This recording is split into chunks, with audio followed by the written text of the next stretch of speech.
மகாபாரதத்துல எல்லாருக்கும் தெரிஞ்ச இன்சிடென்ட். யமன் ஒரு யக்ஷன் ரூபத்துல கொஸ்டின் கேட்பார் தர்மபுத்திரர் கிட்ட. அதுல ஒரு கொஸ்டின் என்ன கேட்கிறார் தெரியுமா? வேடிக்கையா இருக்கும். கிம் ஸ்நானம் அப்படின்னு கேட்கிறார்.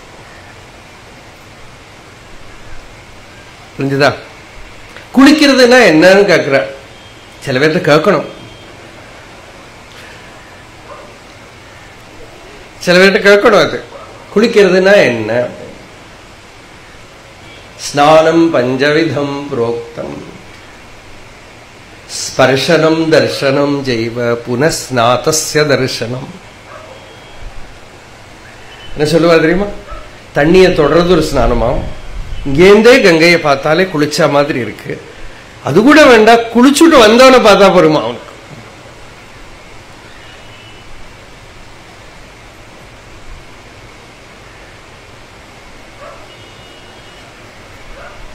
இங்க ஸ்நானம் என்னன்னு கேட்கிறார் தர்மபுத்திரர். சொல்றார், ஸ்நானம் மனோமல தியாக.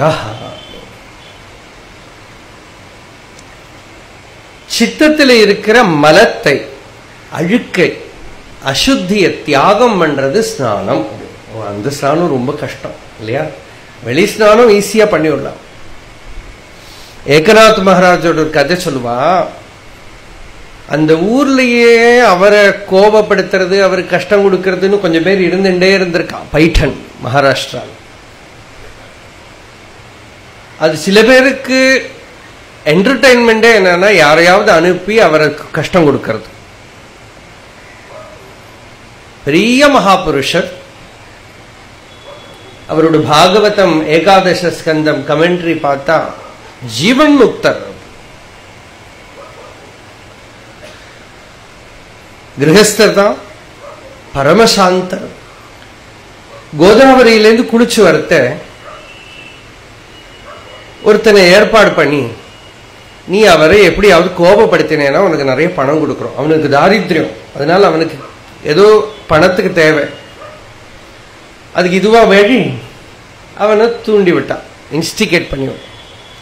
அவன் வாய் நிறைய வெத்தலை போட்டு, இந்த ஊருக்கார வெத்தலையெல்லாம் பாருங்க, அது வெத்தலையா ரத்தமா ஒன்னும் தெரியாது, அப்படின்னு சொல்லிட்டு வாய் நிறைய வெத்தலை போட்டு இவர் கோதாவரியிலேருந்து குளிச்சு வரத்த முகத்துல போய் துப்பினோம். அப்போ கோவிச்சு பண்ண நினைச்சா அவர் பாட்டு தொடச்சுட்டு போய் திருப்பி போய் கோதாவரியை போய் குளிச்சுட்டு வந்தான். அவன் விடுறதா இல்லை, பக்கெட் நிறைய வச்சுட்டு இருக்கான் வெத்தலை. திருப்பி வாயில போட்டு நல்லா ரெடி பண்ணி வச்சுட்டு இருக்கான். வந்தா திருப்பி துப்பினோம். திரும்பவும் போய் குளிச்சுட்டு வந்தான். இப்படி 10 தடவை 20 தடவை, எத்தனையோ 27 தடவை துப்பினான். 27 தடவை போய் குளிச்சுட்டு வந்தான். லாஸ்ட்ல எல்லாத்துக்கும் ஒரு எண்ட் உண்டோ இல்லையோ? கோபிச்சுக்கிறதுக்கு எண்ட் உண்டு, கோபிச்சுக்காம இருக்கிறதுக்கு எண்டே கிடையாது. அது சீக்ரெட். அது கர்மாக்கு எண்டு உண்டு, அகர்மாக்கு எண்டே கிடையாது. ஆதியும் கிடையாது, அந்தமும் கிடையாது. கோபிச்சுக்கிறதுக்கு முடிவு உண்டு, ஆரம்பம் உண்டு. கோபிச்சுக்காம இருக்கிறதுக்கு முடிவு எங்க, ஆரம்பம் எங்க? கிடையவே கிடையாது. அதுபோல துவேஷத்துக்கு ஆரம்பம் உண்டு, முடிவு உண்டு. துவேஷிக்காம இருக்கிறதுக்கு ஆரம்பம் முடிவு கிடையாது. இது ஒரு தர்ம சூக்ஷ்மம். நம்ம சாஸ்திரங்கள்லயே பண்ணாம இருக்கிறதுக்கு என்ன பலமோ அது பண்ணறதுக்கு கிடையாது. வேதம் கர்மாவை விதிக்கிறது எதுக்குனாக்கா இவனை நிஷித்த கர்மாவிலேருந்து காப்பாத்துறதுக்கு. நிஷித்த கர்மா பண்ணாம இருக்கிறதுக்கு என்ன பலம் உண்டோ அந்த பலம் விகித கர்மா பண்ணறதுக்கு கிடையாது. கர்ம மோக்ஷாய கர்மாணி விதத்தே அப்படின்னு இவனை கர்மாவிலேருந்து தப்பிச்சுக்க வைக்கிறது.